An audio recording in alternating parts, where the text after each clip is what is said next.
friends! I miss you! At this exact point in time, when you are watching this video, not right now, I'm speaking to 200 people about American history and Benjamin Franklin, which isn't exactly interfaith, but it works for me. The more giant reason that I couldn't join you all this weekend is because tomorrow and on Sunday, so Saturday and Sunday, it happens to be Wednesday, but that's beside the point, I'll be thinking of you while I sing to 200 people, not by myself, of course, from Lord Nelson's Mass by Haydn. It's a good one. You should check it out. Just so you don't have to check it out, I'm going to show you what it's like. Oh.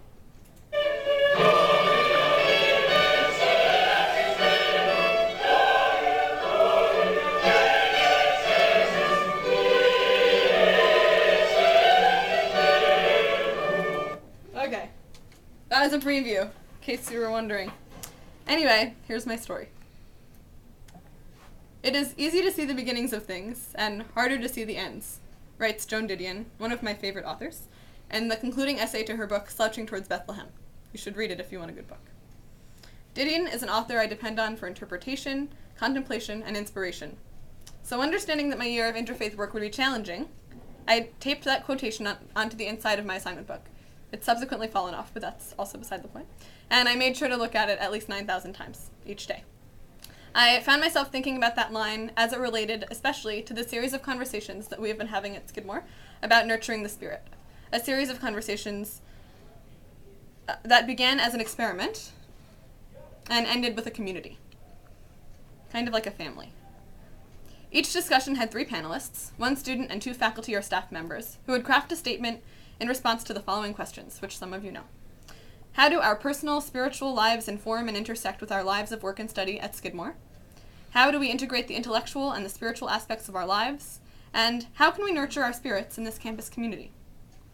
The Nurturing the Spirit conversations are finished for this year, but they are not over. Such a community was created that the conversations will continue next year, and I hope far into the future. I witnessed a group of people come together, establish a safe space, and tell their stories much in the same way that we have all learned to tell our stories over the past year. I'll tell you some stories that I heard in a bit. Just be patient. It'll be fine. Nurturing the Spirit taps into each profile of an interfaith leader, the scholar, the doer, and the networker.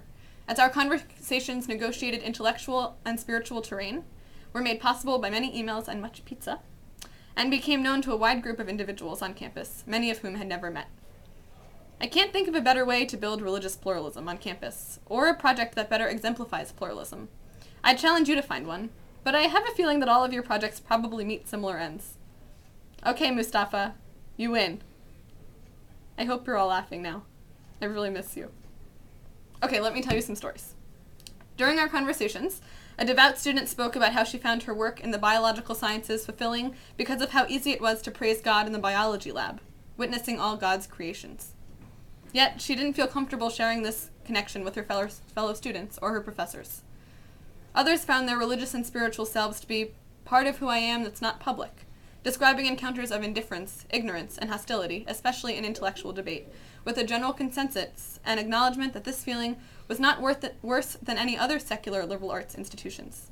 One participant even exclaimed, "I don't want to forget parts of myself, but I have to." I imagine that these sentiments seem kind of... I imagine that you guys understand what I'm talking about because of the work that I know you've been doing this year. So these conversations allowed people to remember themselves and to be remembered. I can't really stress that story enough.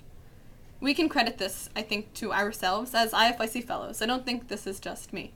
We give people the opportunity to be counted, to have a voice, and to create community within community. I cried a little bit at our last conversation, it's not that hard to believe, because I realized how far we had come. I sat down at our first discussion expecting nothing, unsure about everything. But I left with a greater understanding, not only of others, but of myself. I felt at home in a place that I have always considered my home, yet now it could house a permanent room for my religious and spiritual self. I'm not sure if I can fully articulate what that meant to me, but I know it means something, to me and to each participant. Approximately 2 to 3 minutes ago, theoretically, I read you all this quote. It is easy to see the beginnings of things and harder to see the ends. As much as I love Joan Didion, I've come to realize that I'm not sure she's totally right. It was hard to see the beginning of Nurturing the Spirit, and of IFYC work at Skidmore, especially in the snow. Right, Hafsa and Amber?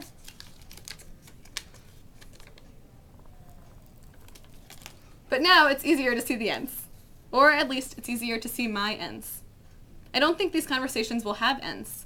I only see them reverberating throughout my community, even after I am gone, far away, somewhere else. So here's how I am going to end. Even though I'm not there with you guys now, and even though our IFYC affair might be formally ending, we don't have ends. Did you get that? We don't have ends. We only have beginnings.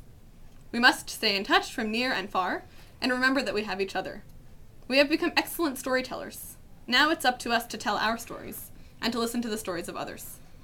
Again, there are no ends, in case you didn't catch that. So don't sit there stressing out about work, or keeping in touch, or handing in your final paper, or missing me. Well, you can stress out about that if you want.